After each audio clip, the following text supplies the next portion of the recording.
You know the phrase, out of control. We use it all the time. Someone at a party has too many drinks and knocks something over, and someone says, "Oh, he was completely out of control." And that is not what I am talking about tonight.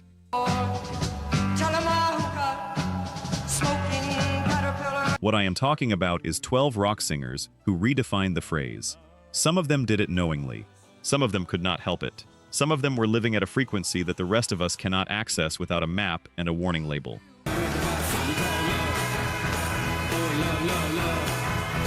And the music that came out of these lives, that is the thing that gets me.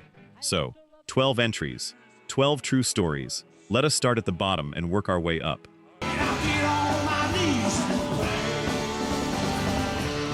Number 12, Lemmy Kilmister.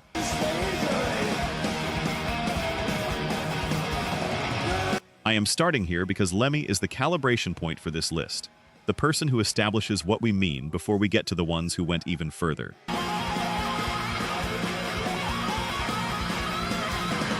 Lemmy was the founder and frontman of Motorhead, the band that was too loud for every room it ever played, and which made that its entire personality, and which was correct to do so.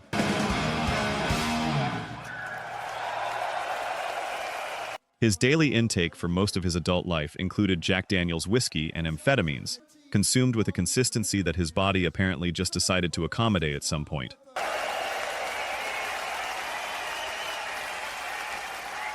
His relationship with doctors was essentially philosophical. He understood that what he was doing was not medically endorsed. He simply did not place much weight on medical endorsement.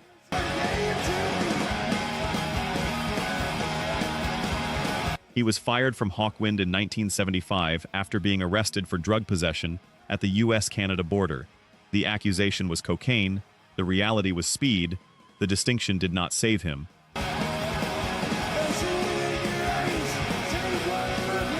And his response was to immediately go form a better band. He released Ace of Spades in 1980. He was still touring in 2015. And when the cancer that eventually killed him was diagnosed, to the members of Motorhead, because it might be your first Motorhead. It had been growing so aggressively that there was almost no time between the diagnosis and the end. December 28, 2015. He was 70 years old, 4 days past his birthday. He kept going until the last possible moment, which is, if you knew anything about Lemmy, exactly what you would have expected. He would have said so himself, and he would have been right.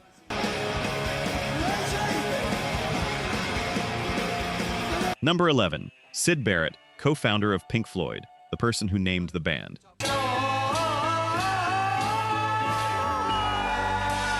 The primary songwriter on their debut album, The Piper at the Gates of Dawn, one of the most genuinely original records made in the 1960s.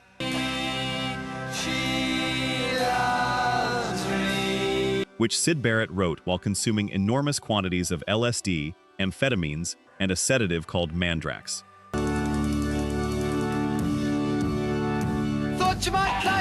For a period, the drugs and the music worked together, and then they did not. By late 1967, Barrett's behavior had become something his bandmates could not manage. 2 days, there is one question that comes immediately to mind when we go to visit your country. He would arrive on stage and strum a single chord through an entire show. He would refuse to sing. He would detune his guitar mid-performance until it was literally unplayable and then just stand there, somewhere else entirely.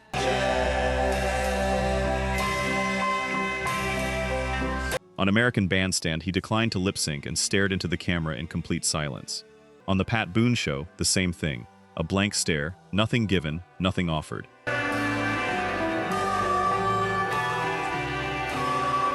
The band tried bringing in a second guitarist, David Gilmour, to cover for him during shows. And then on January 26, 1968, Roger Waters was driving the band to a show at Southampton University. Just sneak in here, sit tight. I don't think I've done an interview without having... Someone in the car said, "Should we pick Sid up?" And another voice said, "Let's not bother." And they drove past his house. They left him on the pavement.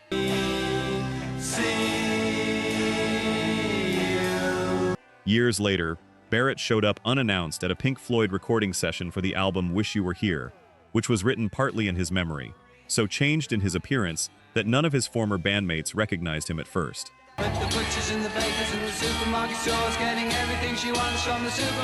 Not Roger Waters, not David Gilmour, Nobody recognized the man who started the band.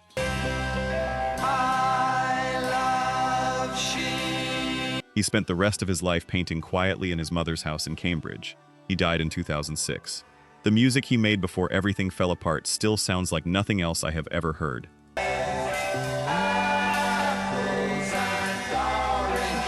Let's look at the numbers. Only 9% of you are actually subscribed. Honestly, that's tough to see. Our team spends days hunting down archives and verifying every single fact just to tell these stories right. If you've made it this far into the video, you're clearly part of the community, so please hit subscribe. It costs nothing and helps us immensely. Now, for those already subscribed, very few of you have made the jump to our membership, and that's a hard pill to swallow because you're the ones who know our value best. If this channel has moved you or inspired you, consider joining. It's the price of one coffee, but it's the literal fuel for this channel. Let's keep this alive together. Back to the story. Number 10. Bon Scott. Here is the thing about Bon that I need you to know before the story.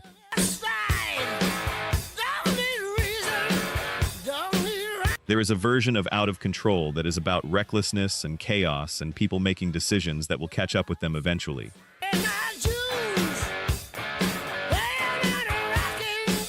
Bon Scott is that. But Bon Scott is also this. One of the finest rock frontmen who ever walked onto a stage. People who knew him talked about his warmth, his humor, the specific magnetic quality he had that made people want to be in the same room without being able to explain why.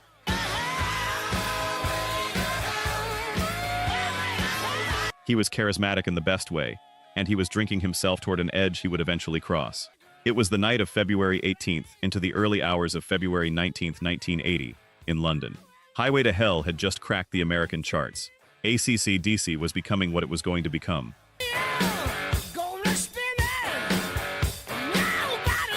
Just 4 days before this night, Bon had been at a recording session where Angus and Malcolm Young were working on songs for what would eventually become Back in Black. He went out that evening to a club called the Music Machine in Camden. He drank heavily, as he usually did.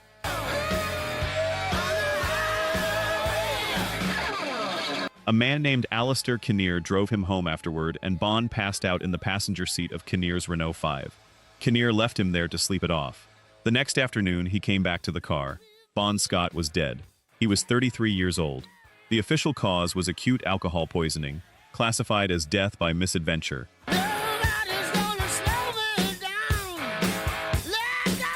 AC/DC released Back in Black 5 months later as a tribute to him. It became one of the best-selling albums in the history of recorded music. There is one name still coming on this list, one story I kept returning to while I was building this, that makes everything else feel like a prelude. We are not there yet. But I want you to hold that thought.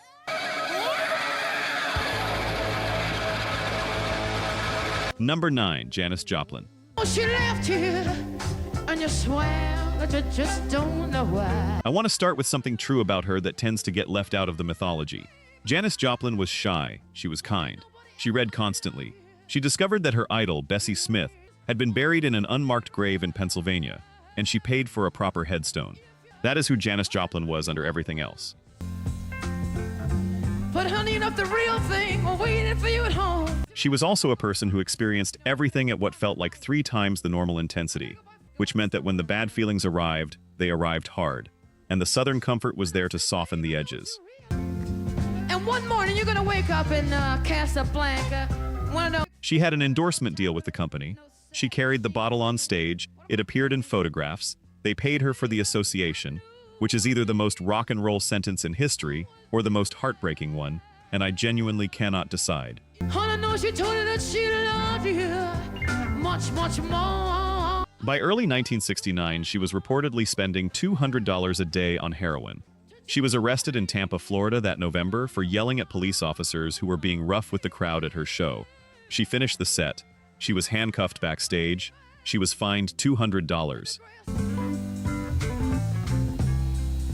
He said, honey. When she got out, she told reporters that nothing would stop her from saying whatever she wanted on stage. She meant every word of it. And now the story I have been saving. At a party in Los Angeles, Jim Morrison, who is appearing on this list later, and I promise you he belongs there, was behaving very badly toward Janis, grabbing, pushing, pulling her hair as she tried to get into a car.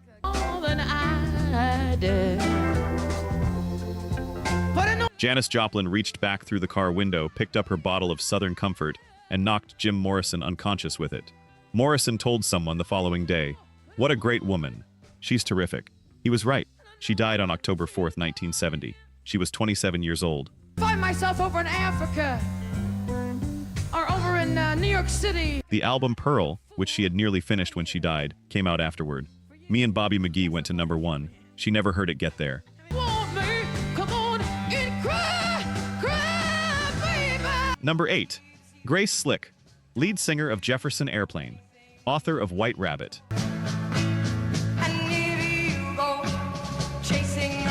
One of the most distinctive voices of the psychedelic era, and the person who, in April of 1970, received a formal engraved invitation to the White House, and immediately thought, "This is an opportunity." Here is how it worked.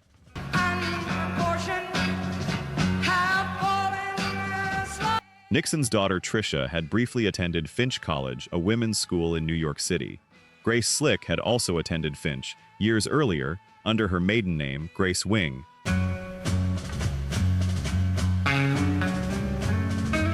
So when Tricia Nixon organized a tea party for Finch alumnae, an invitation went to Grace Wing, which nobody in the Nixon administration connected to the lead singer of a counterculture rock band whose newest album was called Volunteers. Grace accepted.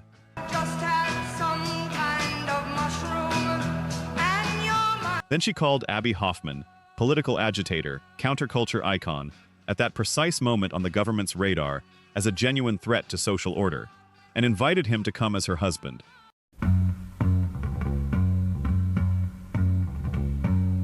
Her plan was this. She had 600 micrograms of LSD powder tucked under her fingernail. During conversation, she would gesture over the president's tea and let it fall in. He would have been talking about the walls melting, she said years later, and she was laughing when she said it.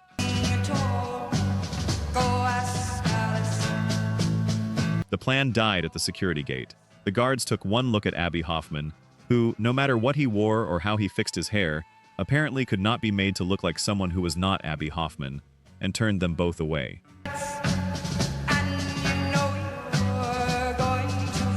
And then, the detail I was not expecting when I started reading this story. Nixon was not even at the event. He was not in the building.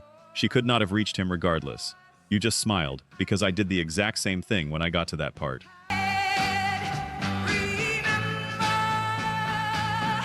Number 7. Elvis Presley. I've lived a life that's full. And I want to say something clearly before anything else, because Elvis Presley deserves the clarity.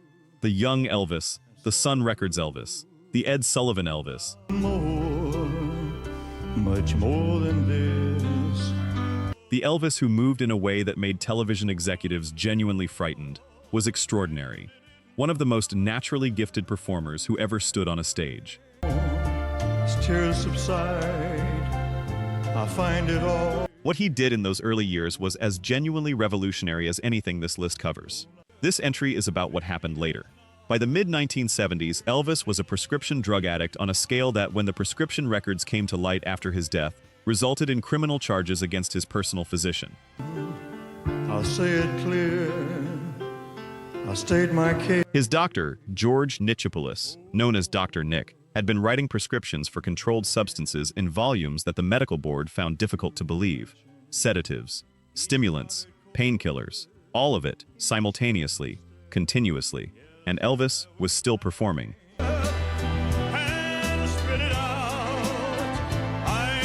In the last years of his life, he was filling arenas, and in those arenas, he was sometimes reading the lyrics to his own songs from cards on the stage floor, losing the thread, sweating through elaborate costumes in a body that the drugs had changed. There is footage of these performances.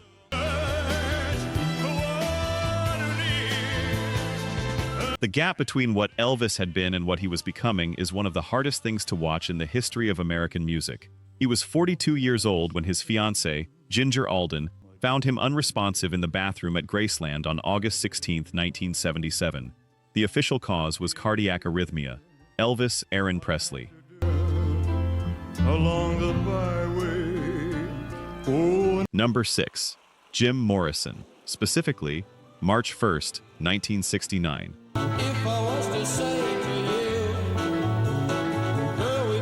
The Dinner Key Auditorium in Miami, Florida, a converted seaplane hangar, more than 10,000 people inside a space built for a fraction of that number.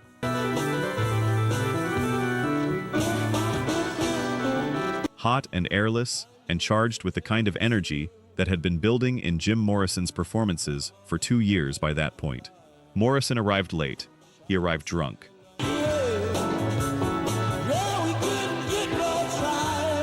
He arrived in the particular state he had been entering more frequently, where the performance was no longer about the songs and had become something else, a confrontation, an experiment, an attempt to push past whatever the audience came expecting to find and see what was on the other side.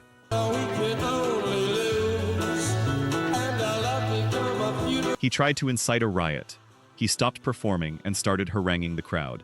He yelled obscenities. He invited the entire audience onto the stage. What happened next is genuinely contested. His bandmates maintained for the rest of their lives that Morrison did not expose himself on that stage.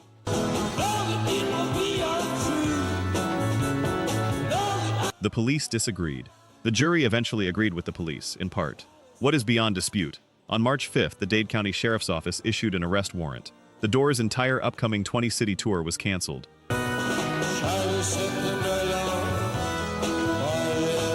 Morrison was convicted of indecent exposure and open profanity and sentenced to 6 months in prison. He appealed. In February of 1971, he moved to Paris, where French extradition law meant the case could not follow him.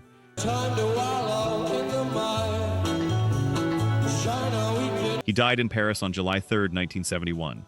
He was 27 years old. He never came back. The state of Florida posthumously pardoned Jim Morrison in December of 2010, 41 years after the fact. He would have found that both funny and completely on brand for the state of Florida.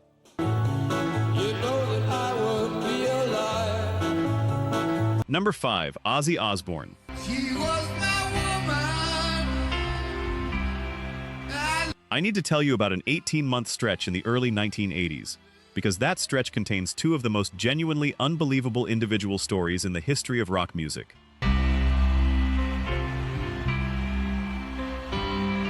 March 1981, Los Angeles. Ozzy and his wife and manager Sharon had a meeting scheduled with CBS Records executives. The plan, Sharon's plan, born of good intentions, was for Ozzy to arrive with 2 white doves and release them at an appropriately triumphant moment. Peace, success, new beginnings.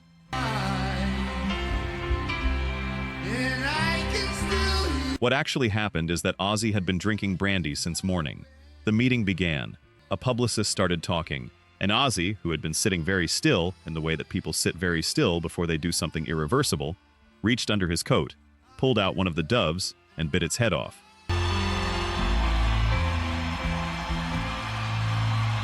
Then, because there was a second dove, he did it again. He was escorted from the building. January 20th, 1982, Des Moines, Iowa. The Veterans Memorial Auditorium.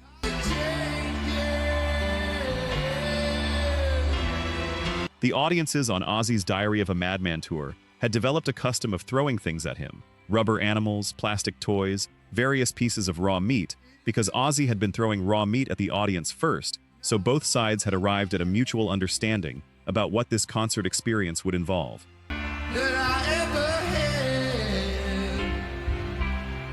A 17-year-old named Mark Neal arrived that night with a dead bat he had taken from his younger brother and kept in a freezer, and threw it onto the stage. It landed near the bass player, who pointed it out to Ozzy. Ozzy picked it up. Thinking it was one of the rubber toys, he bit the head off.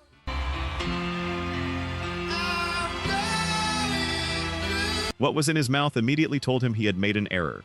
He went to the hospital after the show. He received rabies injections every single night for the rest of the tour. 1 in each arm, 1 in each thigh, 1 in each cheek, he said later. Everyone hurt like a bastard. He kept touring. Of course he kept touring.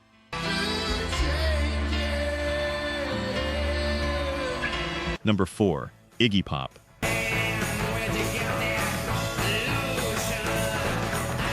I want to start at the Cincinnati Summer Pop Festival, June 1970.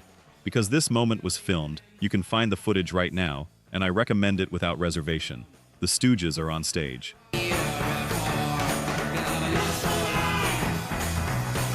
Iggy Pop, who by this point has been performing in a way that no one before him had attempted. Diving off stages before stage diving was a named concept, confronting hostile crowds in Detroit bars who wanted nothing to do with any of this.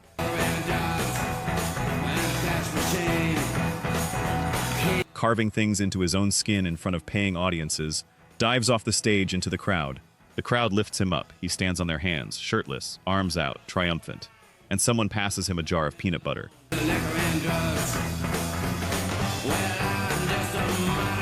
There is a television announcer narrating this in real time. "That's peanut butter," the announcer says, with a composure I find remarkable, as Iggy smears it across his chest and begins throwing handfuls of it at the people who were just holding him up.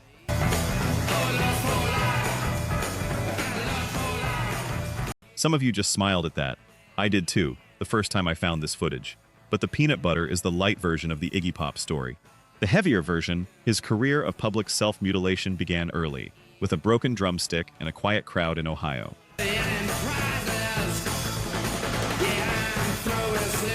He ran it across his bare chest until the skin opened and blood ran through the fabric of his shirt. He carved an X into his own chest at a performance he titled "The Murder of a Virgin." He deliberately antagonized a Detroit biker gang into showing up at a later show, which produced the Stooges' final concert at the Michigan Palace. A show captured on the live album Metallic KO, which the critic Lester Bangs called the only rock album where you can actually hear beer bottles shattering against guitar strings.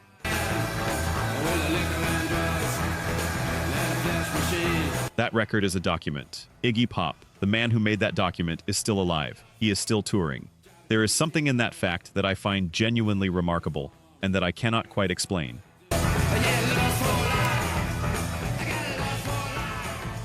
Number 3. Jerry Lee Lewis, the Killer.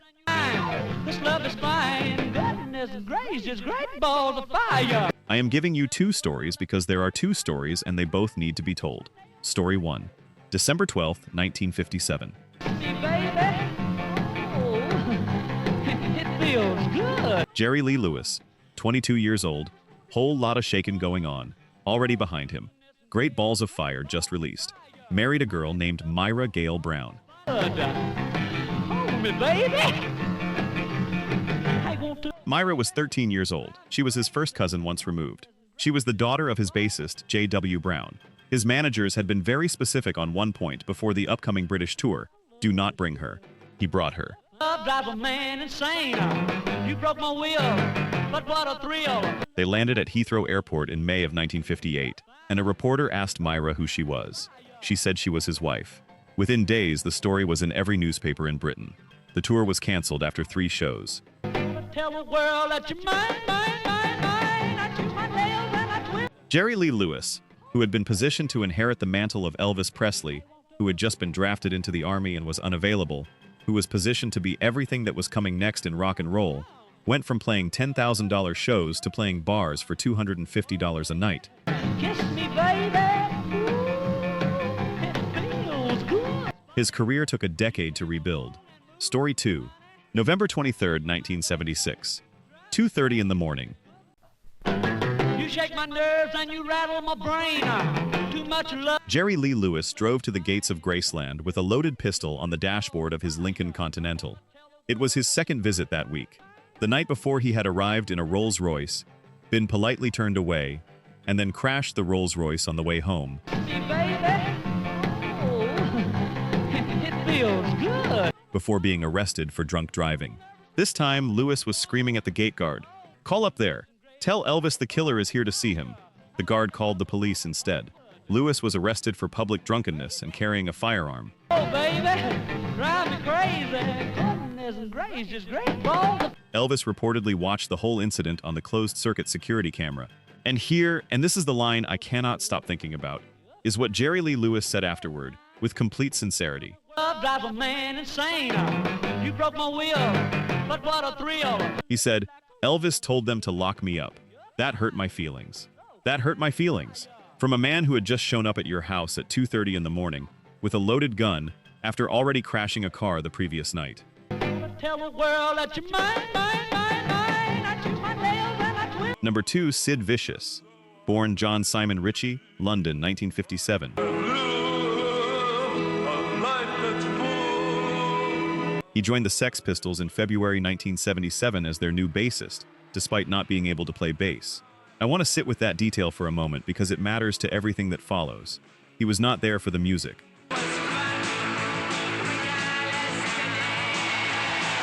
He was there because he had an energy that the band needed. The look, the rage, the absolute indifference to his own survival that was the whole point of what the Sex Pistols were doing. And then he met Nancy Spungen. And I want to say clearly, I do not think this is a story about two reckless people making bad choices.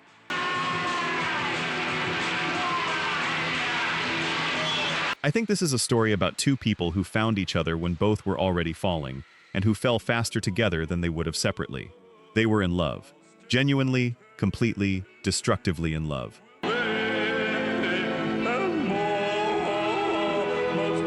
They were also both addicted to heroin, in the way where the addiction becomes the primary relationship in your life and everything else is secondary. After the Sex Pistols broke up in early 1978,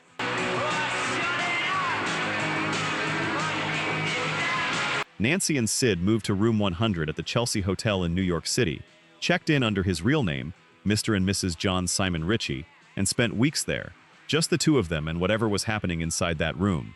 On the morning of October 12, 1978, Nancy Spungen was found dead on the bathroom floor.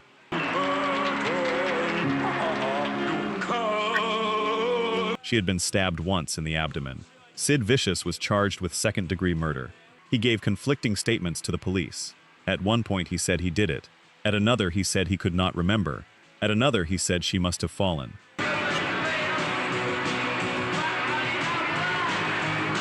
He attempted suicide while out on bail, telling friends he wanted to join Nancy. He was sent to Rikers Island. He was released on February 1, 1979. There was a party to celebrate.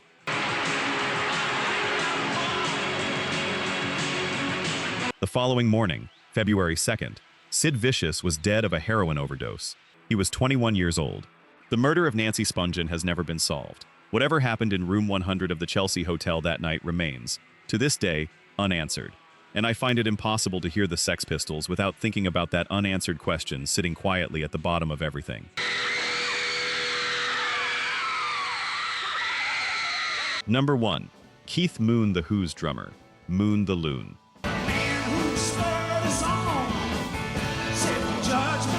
And I want to say something before I tell this, because I think it matters.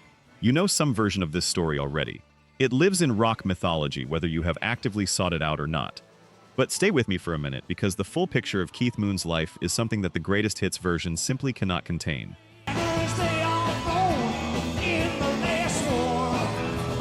August 23, 1967. Keith Moon's 21st birthday. The Who had just played a show in Flint, Michigan, and were staying at the Holiday Inn. Keith had been drinking since 10 that morning. There was a party around the pool.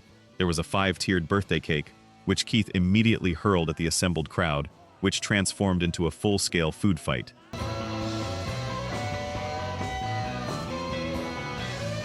There were cherry bombs.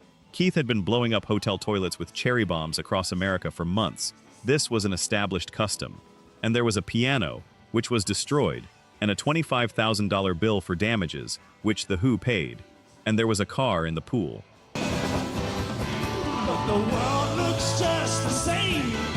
Keith claimed he released the handbrake on a Lincoln Continental parked near the pool and watched it roll through the fence and into the water. His bandmate, John Entwistle, later said, with the very particular deadpan that John Entwistle deployed in all situations,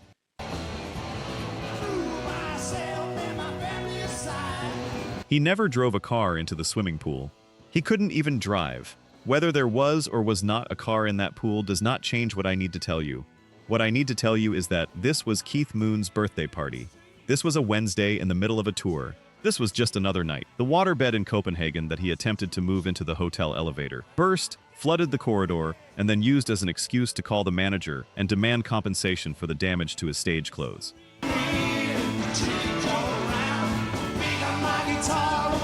The American television debut on the Smothers Brothers Comedy Hour, where he loaded his drums with so much extra flash powder that the explosion could be felt by people standing backstage.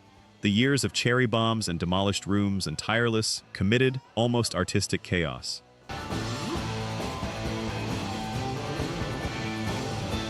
Keith Moon was not out of control. Keith Moon was in complete control of a different project entirely, one where the goal was to live at the highest possible volume, for as long as possible, and to do it with such complete commitment that it looked like joy, because it was joy. He was 32 years old when he died on September 7, 1978.